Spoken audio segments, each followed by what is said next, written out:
Well, everybody, welcome to SEVillage here at DEF CON 29, virtual style. So I'm glad all of you are joining us here in the Twitch channel.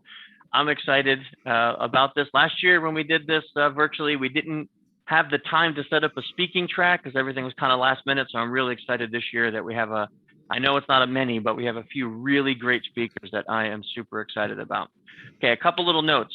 You'll notice if you're on Twitch, the comments are shut off. That was a request from DEF CON. So if you have questions, and we want you to interact in these speeches, many of them will be very interactive.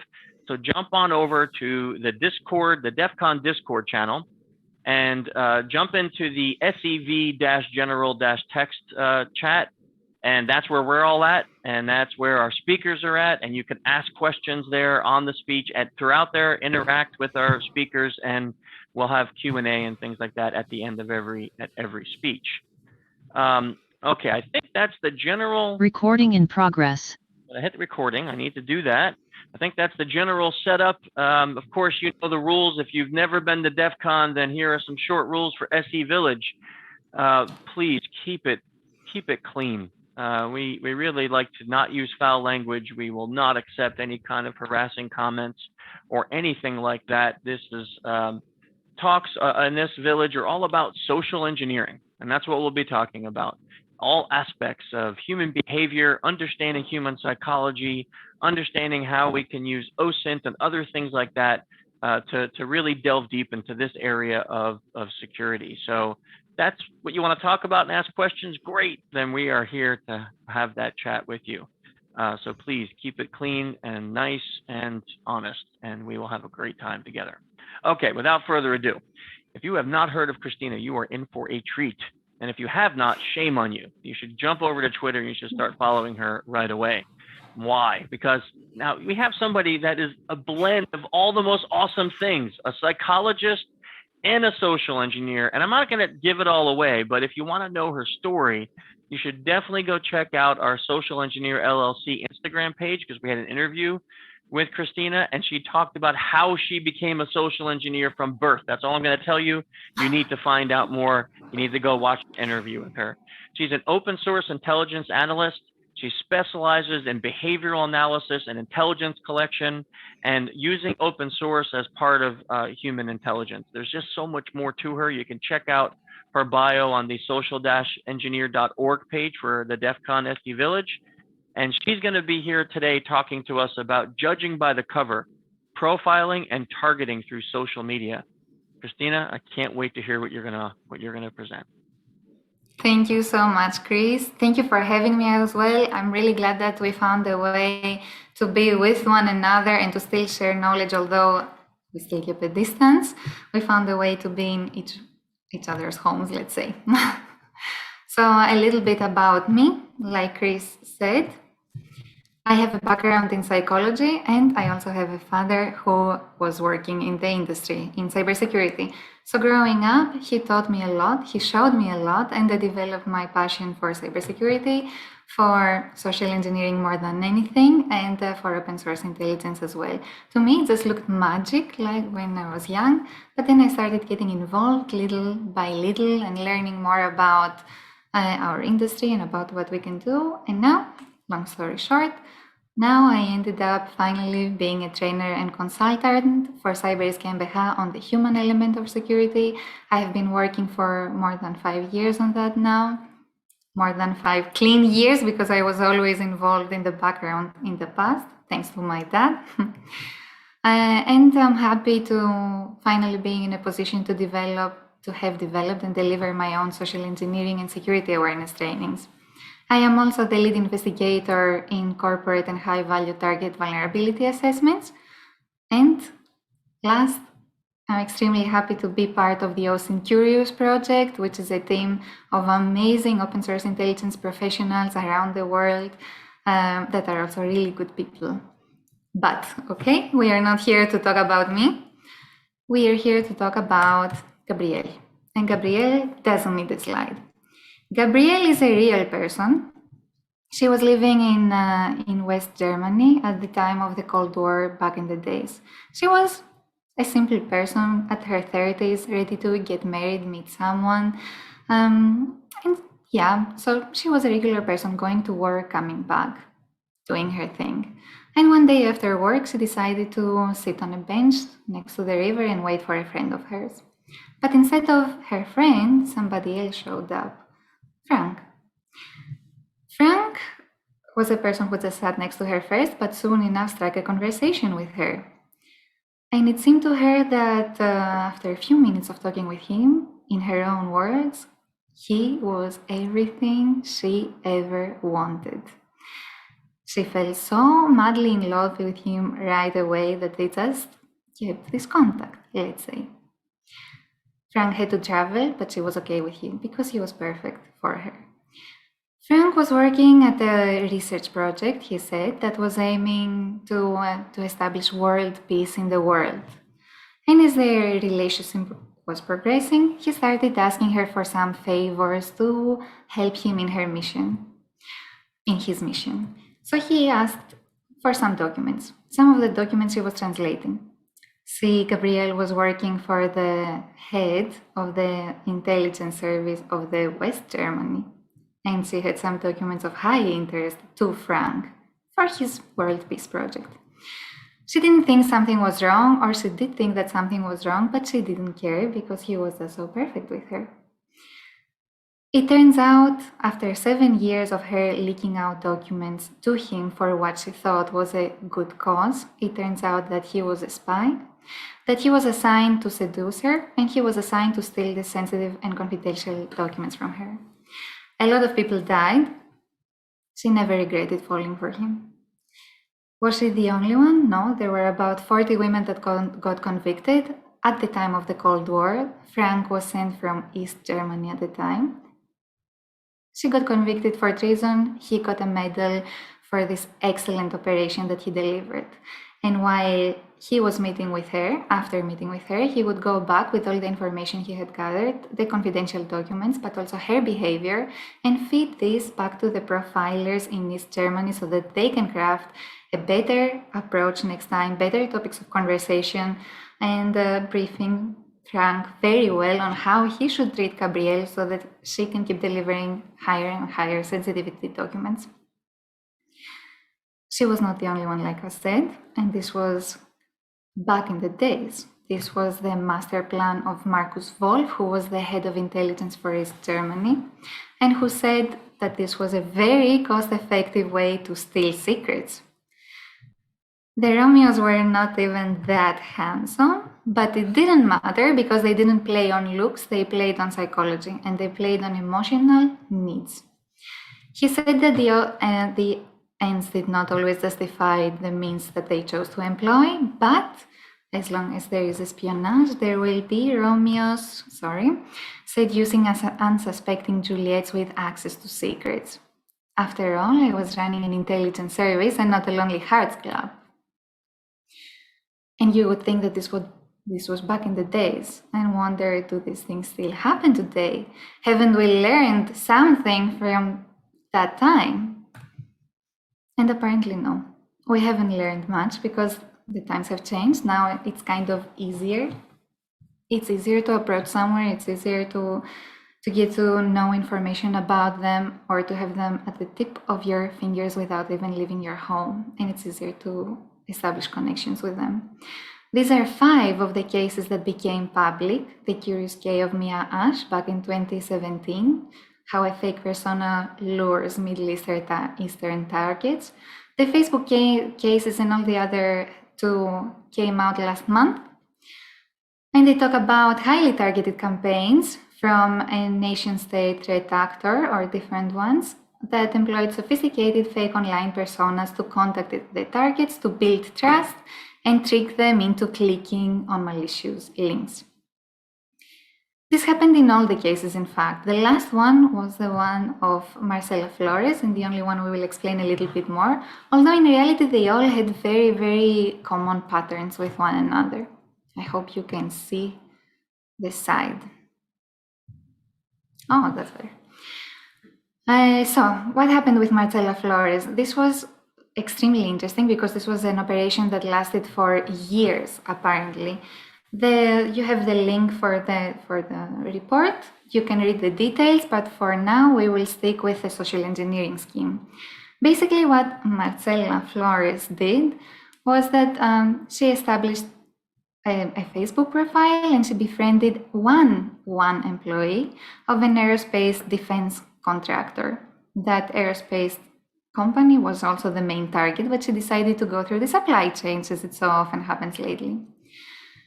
Now, she established this connection in 2019 and she didn't do anything. From experience, this happened for one of two reasons. A, she either just decided to stay idle for a little bit, or she was employing active reconnaissance. She was collecting information and she was finding patterns so that she can then build a better approach on how to engage him. The first evidence of communication comes almost a year later, which means that they had plenty of time to collect information on the behavior of the target. And and the first communications, the first relationship building discussions also start then. Just casual conversations, they were sending each other messages about random things, and one day, about 8 months later, in June 2021, she very casually, through an ongoing email communication chain, she sent him a OneDrive link with, what was it? It was a questionnaire on dieting or something like that, something very, very regular. Obviously, they were talking about it. Now, once you would click on that link, it would enable some macros and it would employ the LEMPO malware, as it was dubbed from Proofpoint, which was designed to establish persistence, perform reconnaissance, and exfiltrate sensitive information. That was her case, but exactly this pattern, and there were very, very similar patterns between all the 4 cases that I showed you before, these ones, but also the ones that we have seen through our work the past few years when it comes to tailored, targeted attacks. These are, first of all, the fact that you don't send mass emails, you don't do the numbers game, you have specific targets and you have specific approaches for each of these targets as a threat actor. The second thing is that they perform really detailed reconnaissance to the point where you know the small linguistic patterns that you use, how you use words, what you like, what you don't like, everything. And that happens mostly via social media. Third is the part of the online persona, having a fake persona that is convincing, that looks good and that deceives, and we will talk about deception later. And of course, establishing also through multiple social media platforms to look legitimate, but also to escalate the target. The approach is completely tailored. So something that you would perceive as small talk or like interesting small talk is in fact something that the threat actor has studied a lot and has crafted into an attack chain. And of course, once this connection is established, they escalate to other platforms, other websites, and in most cases, they ended up with an email, which was also a malicious email. This whole thing happens through very casual contact, so that the pretexts are not extremely elaborate. The reason why they contact you is usually not something that would make you suspicious or is out of the ordinary. It's just everyday casual relationship building, everyday casual communication. And of course, then comes the exploitation. I have taken the 4 cases that became public and I compared them into a table. Now, don't get overwhelmed. This is the most overwhelming slide, but we won't go through it. You can take a picture or you can take the slides later, but this is how it looks. I did it mainly for myself to see the patterns, but I decided to leave it on in case somebody wanted it. What we see in very few words is that the targets were specific, either from specific companies or from specific industries. And in one case, the target was just one person. They usually assess who is vulnerable enough and who will be a good person to engage. Another interesting pattern was that reconnaissance and the communication medium all happened through social media. And I'm pretty sure that most of you that work in social engineering also go to social media first when something is happening. And the pretext was nothing really elaborate, just a fake persona that wanted to chat about something.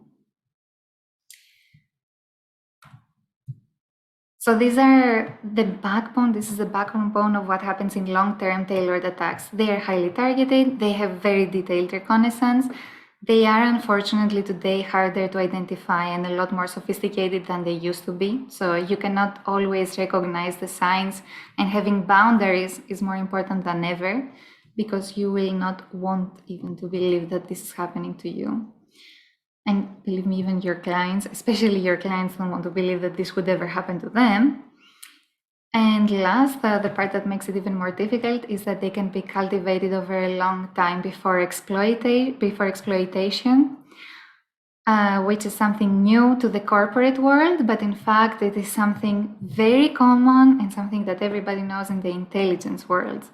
Operations that last for a long time, for a very long time, so that they will appear inconspicuous. But it all starts from profiling, from understanding who these people are and doing that online. There is no official definition for what profiling is, especially when it happens through online resources, but I give this definition that will help us go on with the rest of the presentation, because this is what we are going to do. So profiling in this case is a description of the personality, self-identity, and behavioral tendencies of an individual based on observable information, behavioral leaks, patterns, but also educated inferences. And why are the inferences there? Well, because the profile will never be a fully blown 3D picture of who the other person is. You can never know that 100%. The information you have will be incomplete. Your outcome will be just an outline of the person you're trying to profile. And there will be many unknowns, which can be dangerous. But at the same time, if you have the knowledge, there will be strong and accurate inferences. Did you think that Frank knew everything about Gabrielle? No, but he didn't need to. And there will be actionable intelligence that comes out of it. And there is. Basically, you take incomplete observable information and you turn it into useful intelligence for an operation. The inferences, like I said, play a huge role in this scenario. The inferences are the explanation we assign to the things that we observe with our 5 senses. Basically, they are our educated guesses. But I have to emphasize the word educated here, because it's not just about what you see, but it's also about having the knowledge and the background to interpret what you see and to derive meaning out of it, to decode whether something that is just a simple fact that you see online has more to say and add to the story. And to do that, we go to social media, this very rich ground, or as we like to say in the intelligence professions, it is the gift that keeps on giving. And why? Because it just gives you that much and a lot more. You get observations that are clear-cut and that you can use readily. So for example, you can know a few personal details for a fact, the way you see them in that website. And you can just pull them out as hard information, as hard evidence. For example, the birth date, it might be a lie, I know, but you can still have this as a fact that I found this birth date online. The phone number, the email, you can withdraw information about the locations they have been around key events, around current events, their frequent locations, depending on how much they share, but also their connections, their inner circle or other people relevant to your investigation. And then there is the right side of this diagram that has everything to do about observations and about inferences and about the psychological profile of that individual. I'm also looking at the questions, but I see they are being handled. And thank you for also putting them out there on Discord. So when it comes to the psychological profile, this is the part that has to do with the soft evidence. You can withdraw information about weaknesses. You can withdraw information about their beliefs, and the strong beliefs are the most important ones. The needs, the wants, the interests, their personality characteristics, and even the communication style. And this is something that Chris Hadnagi talks a lot about. And this is something that's also very evident through their social media communication platforms. But again, remember that the hard evidence are on the left side, the information that you can readily pull out and report on, and then the inferences and the assumptions about the person that you are going to use for intelligence reasons are on the right-hand side. So it is only natural to say that SOCMINT is a discipline that lends itself readily to targeting and profiling. It helps a social engineer develop their methodology and also develop their pretext. However, the path that the threat actor will take will depend on the portion of sharing on social networks. It will depend on the diversity of the content and also on the quality of the analysis. Remember, observations and knowledge. Quick wins. And now you will soon start participating as well. I see the questions and I will reply to them at the end of it. I will make sure to leave enough time. The quick wins. The quick wins are those little posts here and there that have something important to say about the target and that you will just throw out immediately and rely on them. For example, vulnerability exposure posts. Things like that. I am not alone because loneliness is always with me, as someone wrote. And you see many of them on Twitter, by the way. Beautiful women is my weakness, that's my only downfall. What kind of pretext and what kind of persona do you think a threat actor would employ to an individual that is posting things about his loneliness? It's a sad fact, but now you can start participating on Discord and I will also read the replies. I will give you a small hint.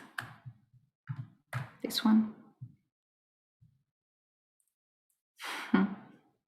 So if somebody was targeting a profile that would constantly draw on how lonely they are and how much they like beautiful women, chances are that a threat actor would employ the pretext of a romance fraudster. Not the fraudster part, but they would just approach showing interest and by doing compliments. And it would work because it would cover a need that other person has and that other person feels the need to express.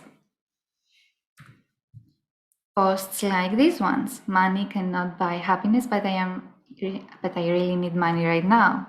Or my weakness is poker and I am being offered a bonus to play again. I know where my free time, what is that, is going to go for a week or so. So here we have a need that is also a survivalistic need, so it's a very strong one. And we have an addiction, which is again something very usable because people with addictions don't employ logic to the same degree that others do, and they depend on this addiction as well.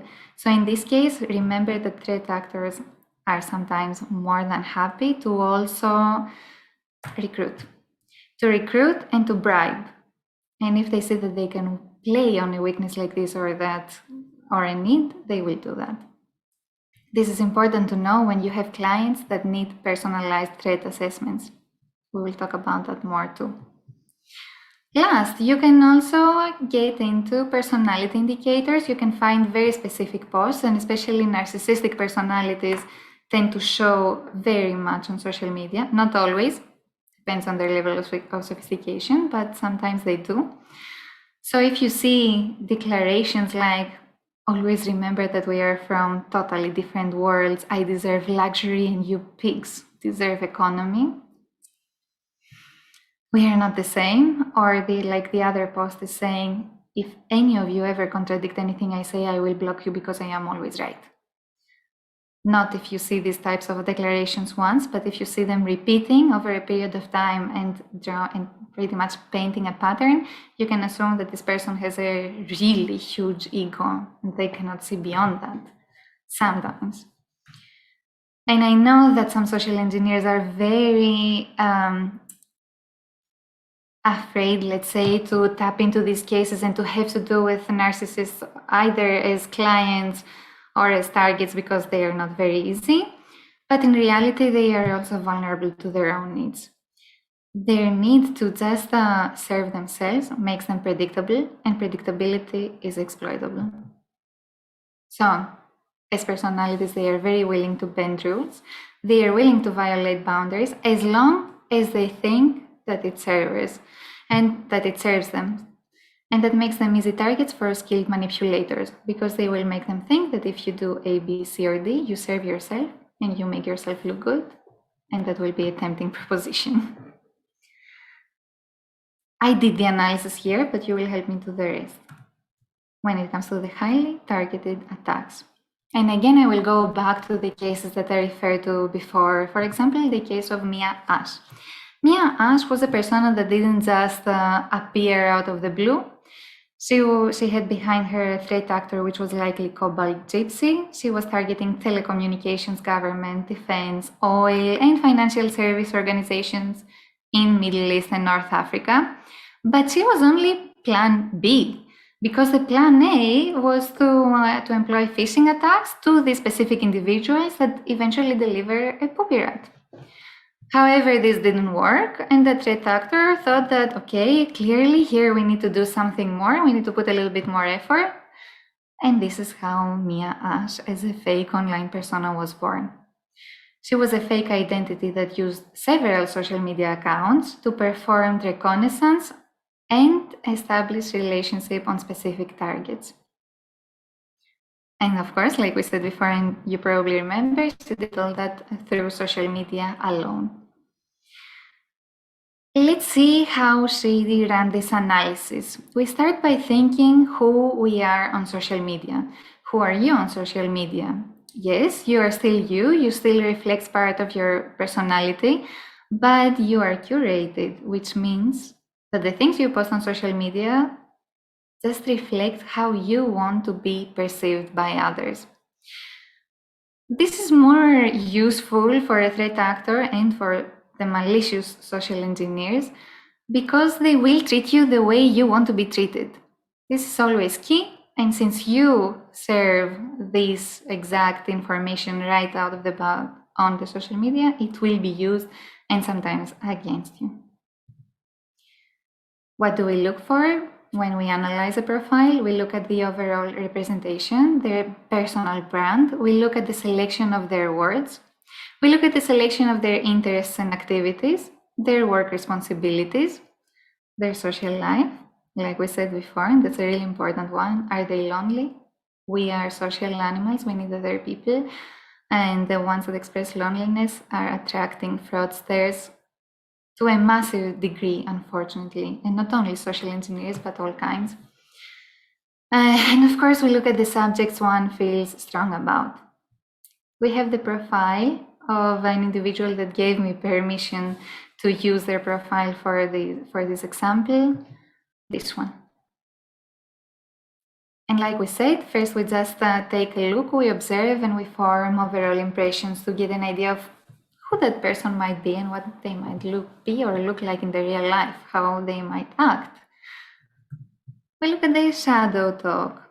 The shadow talk is everything we say without speaking. Everything that is reflected about our personality without us having to say that it is so. For example, we look at their body language. Is it open? Is it confident? Or is he hiding behind items? Or does he have his arms crossed in a defensive stance, as many people that are introverted do? Not so much. We have someone saying the guy is proud of his abs. See, that's actually a good observation, and it's also true. We look at the variety of his facial expressions, which you cannot see, but I can, and I can tell you he uses a lot of different expressions, which could mean that he is happy to share with the world his feelings, his emotions, and who he is in general. He's this sharing extraversion, probably. We look at the content, the variety of his activities. Is he someone that stays at home all the time? Is he someone that does a lot of things? And we look at the colors. Anybody guessing why we look at the colors as well? We'll see. We'll talk about it. But yes, we also look at the colors one chooses to use at their profiles. Somebody says moods, and intuitively you are very near, and bravo. The locations they visit, geolocations never hurt anybody. And other people, is his social circle wide? Does he have many friends? Does he have a woman in his life? What is it? Or a man, depending, a lover, depending on what everybody prefers. What's the case? Is he missing anything in his social life? If he's very, very extroverted, we'll see. But we talked about the colors, and somebody else said the colors can point to the things he finds attractive. Yeah, let's use a little example here, because we talked about inferences that use observations and knowledge. Let's take this example. 4 pictures found on another profile. The picture saw a black and white sad person that says, "I'm so lonely, broken angel." It shows 3 pictures of paintings of individuals that are sitting alone. One of them doesn't even have a head, and he looks like he's behind bars. And the colors are very dark. What can you observe? What are the things that your 5 senses are observing in this picture? I want your guesses. Actually, I don't want your guesses. I want you to tell me what you see.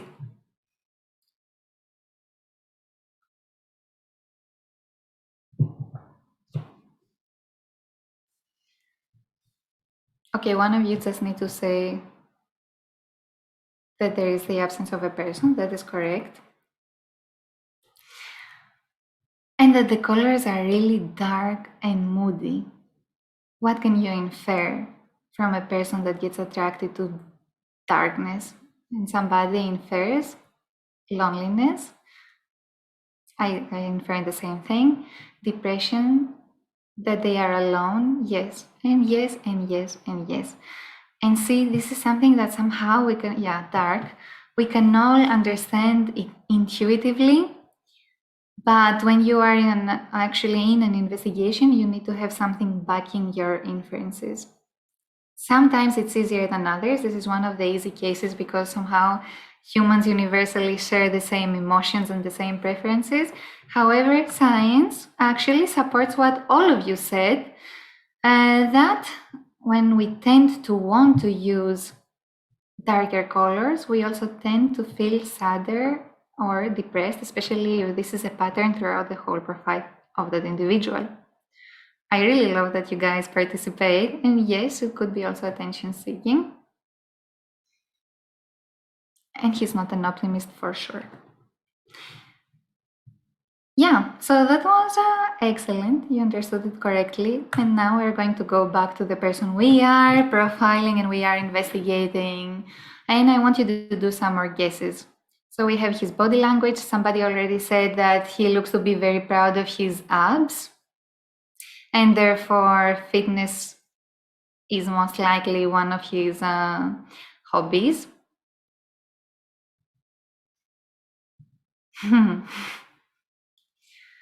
And we can also infer that he's a more happy person, that his mood is a little bit better, he's more open, he's more social, and you can make a whole lot of observations and assumptions. But yes, somebody says he wants to appear wealthy, and this part of show off is there. And he wants to appear, he wants to be wealthy. But these are just observations and informations we have right now. And yes, he likes to travel. What do we do with them? What do we do with this rain of things we see? We have to categorize them so that we can analyze them. And therefore, we use a profiling matrix.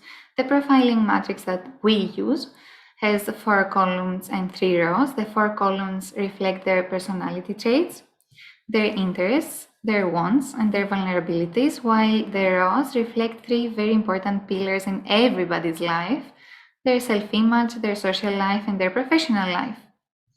Now you take what you observed and you put it in the right spot, basically. In terms of personality traits, he seems to be confident, he seems to be expressive, he seems to want to share things, also to be very social, very open, to have a wide social circle. And also to travel, to go to social events with other people. And like you guys said before, fitness, travel, adventure are also part of the deal, but these are not hard facts. These are just assumptions. And the more you analyze, the more you will either strengthen these assumptions or you will remove them because they are not supported by anything else. And you need to support your assumptions. How? By looking at more things, and mainly by looking at the captions. Yes, it's a lot of work, but you will see how useful and fruitful it comes out to be. So we look at the words that they use, the patterns of the words that they use. Do they reflect a specific trait? When we think a lot of one thing, we tend to use words and especially adjectives that reflect this focus in our mind. And you will see what I mean. And we also look at the way he expresses himself. We take some examples from his captions, the verbal cues. He says, hustle to make your dreams your reality. He says, life is a game, play to win. And he says, let your hustle be louder than your words. Now, mind you, I have already clustered some common themes that were found throughout the profile. What kind of trait does it point towards? Somebody said before that he was a little bit of an attention seeker, and somebody said that he wanted to appear wealthy. And now Carbon says that he has an entrepreneurial mindset, and he does. He is a hustler. He has this mindset. He wants to appear wealthy, to be wealthy, and this all points out to ambition. Congratulations, you guys. You're doing very well in this. He also says, don't decrease the goal, increase the effort. Life is a choice. Our choice make our memories, and our memories make us who we are. And then he talks about the goal and how he achieved it. He says, moments that remind you that nothing happens by chance. It is all about dreaming big and working hard. And that points to, again, of course, the hustler. He is a straightforward person. Yes, he's very in your face with what he says. Points out to the determination. And congratulations to whoever is Carbon and says the locus of control is internal. It is absolutely true. And you are right. And that must have been an educated inference. We go on like this, and we see that he also writes, they care about income, I care about impact, and lifting humans is always more fun than lifting weights. And this is the need to not only be around people, but to also have the power to influence them in the way that he feels is right. And he does want to rise above others, yes. He writes, what is life without a little risk? And now things start becoming interesting if you want to approach this person in an engagement. Make your life an adventure to remember, and life is an adventure if you make it one. Live with passion, and now think that you are the threat actor that wants to see whether it would be okay for you to approach this person and engage them. And he doesn't appear to be exactly your conservative type of person, the one that holds back. And like someone says, they are willing to take chances for the things he is passionate about. Absolutely correct. He is adventurous. He will take risks. And last, the information that seals the deal if you want to make a move. Making new friends should be part of every day and trip. And today, as I am having breakfast, I start chatting with a random guy next to me. Not unusual for me. He was mid-50s and blah, blah, blah. Somebody in the comments says that this person doesn't think much about actions, which can be exploitable. He would go for a high risk, high reward deal, as they say. And yes, he would. The thing is, like we kind of assumed earlier, he's extroverted. He would talk to you if he found you interesting. And he would be very receptive, as I see in the comments, to hear your story, to hear an interesting life story. Really glad you all point these things out. To hear an interesting story and to engage and possibly meet again. Yes, yes, yes, we take all that, we put them back in the matrix. the assumptions that we have so far become stronger. Yes, he's confident. Yes, he's expressive. Yes, he wants to talk with people and be open, but you also see that he has a very authoritative style of expression, that he wants to grow, and his motivating factors, his wants are recognition, admiration, growth. These have authoritative appeal on others. He wants to be asked for advice. He wants all that. But he hasn't told us anything about his professional life, and we don't know where he is, what he does. Can we find a way to figure that out? Yes, we can, by inferences. They will not be your stronger inferences, but basically you can assume that if you add up all the traits above, since we have a happy person that wants to be out there, he would never be the type of guy you have in a back office somewhere. Wherever he works, he comes in contact with clients. And wherever he works, by the way, if he didn't come in contact with clients, you wouldn't have the happy colors on the images. You would probably have very depressive posts because he is a very outgoing person. So he's in the front line somewhere. He would love to be a manager, to have a leading position, to be an instructor maybe. Ideally, he would have a challenging job with a variety of responsibilities. And of course, ideally, he would want to have prestigious titles and always more and more. And again, he doesn't say anything about his vulnerabilities. And what do we do in this case? If we don't know what could the weak spots be, and if we cannot find out his weak spots, there is a psychological principle that says that when we pursue intensely one thing, we automatically try to avoid with the same intensity its exact opposite. So we have a person that seeks influence, attention, that seeks to be important, and his worst nightmare would be to be perceived as a failure, to be rejected, to be trivial, to be undervalued at workplace, and so on. Now, thankfully, he knows about all that, so they are not being used against him. However, the same profiling analysis, if applied to any target, how would it be used? The personality traits are used to build a rapport, to get on the same ground with someone else. We like people that are like us, and by using the same things that somebody likes to establish a conversation is a sure way to keep them talking. But we also like people that look and behave like us, so this helps us, the threat actor, with their pretext. The interest and wants build very fruitful ground to start the conversation, to engage the target, to escalate them, but also to incentivize them, because we saw what they want, and this is also his motive. And knowing the motive is sometimes more important and more useful in an operation than just influence techniques, because influence techniques die fast, but the motives are always there, are always very strong, and they make us do things long term. The vulnerabilities, since they are the weakest assumptions that we make usually, when we don't have any information leading to them, can be strategically used when likability alone does not drive the desired action. For example, with him, if you ever told him that the stories from work that he shares are boring, he would really feel the need to find out all the beef that is happening within the company and share it with you, only to appear interesting, and only so that you can give the reward that, yeah, this is something interesting. Now, this is a story that has more in it than I can enjoy. Unfortunately, these are psychological tendencies and triggers. Now, a social engineer will adjust their approach according to how the other person responds, because they have a lot of information to work with.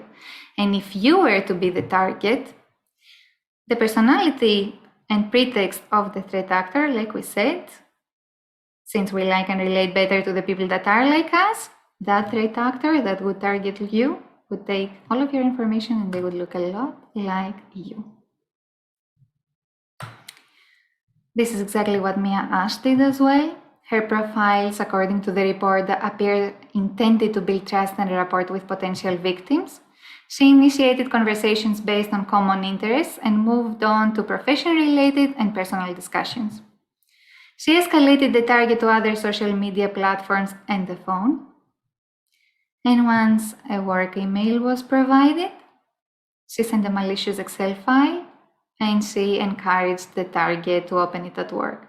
Now, because of all the background relationship that they had and because of the time she spent with her targets, they did open it. The attack was extremely successful and the file eventually delivered a poopy rat. She's believed to be not the only account that was running the exact same operation.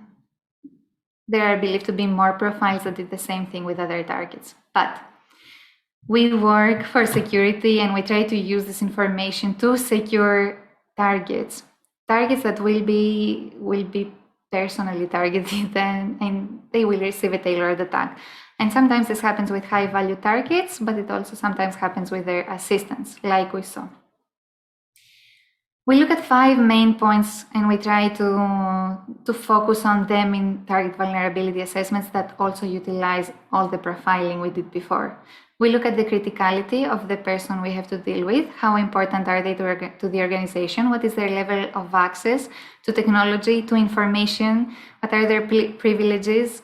What are the roles that have this access? And then once you know the roles that have this access, can you recognize the person that is behind this role? So recognizability comes second. Can you connect a person to a position that has access? And what degree of confidence can you do that? Can you find information on them? And then if you do, are they accessible? Are they accessible online in some way? Are they easy to approach, directly or indirectly? If not through themselves directly, then maybe through their family. And unfortunately, this is another scenario that plays a lot lately. Would you be able to escalate the target if you were trying to run an offensive security operation with this type of attack? And then you assess their vulnerability, their level of exposure, predictability in terms of actions, behaviors, but also locations, and the profiling accuracy. But you also try to assess whether an adversary would have the capability, determination, and resources, and whether this is a high-risk scenario. And last, you also try to identify the target's level of knowledge and sophistication in recognizing these types of attacks. Can they see it coming? Do they have a certain level of healthy paranoia, or are they the type of people that would just engage with anybody and share secrets? And we have seen this happening way too many times. People that just want to share and show off what is happening within their companies, how they operate, and many times share sensitive information as well. If you have a target that is sophisticated, that knows what happens in social engineering attacks and knows how to set boundaries, then you are really well off, and also knows how to limit information. Because yes, you can have a lot of information online about you, but one of the methodologies that we use is to try to spoil the intelligence that can come out of them by also strategically inserting this information in what can be collected about them. Your target needs to be informed. The target you work for, the target you try to protect, needs to be informed about all this, and they need to be aware that a good attacker will play with their perception a lot. And here is a small parenthesis coming straight from psychology, the fact that perception is a really ironic mental function because it's quick, it's a complex process. It helps us scan and evaluate our environments, see whether this is something safe, this is a safe encounter, or whether there are threats. But it also doesn't use any analytical capabilities, which means that they are automatic and they are subconscious. And this is a problem because you have a fast, confident judge, but social engineers play on it and they turn perception into a big fool. Threat actors that run these operations know that the impressions that we form are key. They know that they are largely constructed based on appearances, that your perception will be your reality, and eventually that your reality can be influenced. And we saw that also through Mia Ash. How is she perceived? What do we see here? Do you think that the profile picture was selected by accident? Just because they saw this picture and they said, yeah, okay, that's good, just add it, don't spend too much time on it, whatever, this one, take it. No, you have a lady that is lying down, so she has a very non-threatening body posture. She's exposing her neck. The neck is one of the vulnerable parts, and automatically it means trust. It means that it's someone who appears to be trusting, or at the very least, she's definitely not appearing threatening. And she has the type of smile that makes you want to ask things that don't point to whether they are a threat actor. Completely different things. She's the type of the well-crafted persona that is able to bypass to the ones that don't have the level of awareness that we have in the field, the cognitive filters, to not raise suspicions as well. And in some cases, unfortunately, and like we saw with the case of Marcus Wolf, very well-crafted approaches make a target want to be influenced by their attacker. The Juliets in the spying operation that we discussed at the beginning of this presentation, in many cases, they knew that they found out that they were targeted by spies, but they continued to leak out documents just because they didn't want to believe they were victimized, and just because they really believed in the story of love that they were served from the Romeos, even after they got convicted for treason. Now, if you like this profiling capability, remember always that there are some limitations, and I think this applies to social engineering in general. Overconfidence is one of them. We have seen too many people being overconfident and we are coming to an end. We're seeing too many people being overconfident about their assumptions and not accepting criticism. It's a mistake. You need to be humble and you need to be open to alternative hypotheses. Ego is a really big enemy because eventually you have to get in somebody else's shoes. Cognitive biases, like the confirmation bias that makes you want to believe that everything that you hypothesize is true. And of course, gaps in knowledge in your training, in your assessments, but also lack of important information that would be essential for your intelligence. Some complementary books, I would recommend you to read Social Psychology, maybe these two, The Social Animal and The Person and the Situation, because you need to understand how people operate in order to analyze them. Forensic Linguistics to do the wording analysis, and definitely Body Language, and this book by John Navarro is a big favorite. And Intelligence Analysis to make sure that your processes are clean, that you can replicate them, that you do not have biases creeping over your head. And now I'm open to questions. We have 6 minutes. I hope we will be able to be fast with them. And I also owe you all a big thank you for participating so lively. Excellent. That was amazing. Thank you, Christina. So you have a number of questions. Let's jump right in. Yeah. The first one that came up was, were they shaping the conversations to normalize communication with the target from the target's corporate systems to ensure malware delivery to the corporate system versus just hitting their home network? Yes, okay, this was really long, but it was also very accurate because it usually starts as a casual conversation. Just like you and I are talking right now, Christopher, imagine. But Oh, imagine no. me. You're going to send me malware, aren't you? Just send me a phone number and then maybe an and email. I'm going to do it too, because I'm a guy and I'm stupid. We are all stupid at heart. It takes a lot of energy to constantly analyze. Yeah, so basically, of course, it was crafted in a way where the threat actors could escalate to other platforms and eventually to the phone because it appears more trustworthy, and then the email, and especially a corporate email or a personal email, but from a corporate device. Awesome. The next question was, how receptive, in your experience, how receptive have executives or key people been when you talk to them about restricting their social media? This is a great point. It's not about necessarily restricting your social media because especially some executives need to have presence. They need to communicate, they need to advertise their companies and all that stuff. But it is about being aware of what can happen, being able to have this detection and response capability. And sometimes it is about implanting small deceptive information so that they can trigger or ring a bell when somebody uses them to initiate conversation with you, using them. Nice. But it's mainly about boundaries as well. Okay, no matter how friends you are with somebody that you met on the internet, do not click on links from work. Yeah. So is it known where the photos, where the last attacker's profile were taken from? Like, were they stolen from real accounts, or were they made just for these missions? Mia Ash, specifically, the pictures from Mia Ash were stolen from a real profile, apparently a Romanian photographer, and they stole many pictures from her profile, and they were real. This is something that we cannot do as security professionals, but this is something that threat actors don't shy away from doing. Here's a big question for you.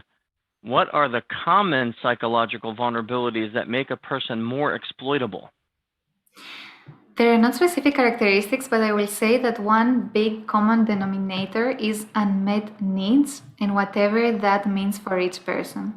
For some, this is loneliness. For others, this is the need for attention and appreciation. It's different, and we all have something, right? So it's that little unmet need. Awesome. And then final question was, is there a report template that you have that's used for SOCMINT reporting or the basic information units that should be included in that report? Yes, we have an outline, but depending on what we find, we sometimes also adjust this outline and we might add or remove things because the thing is that you never know what you're going to find in an intelligence research.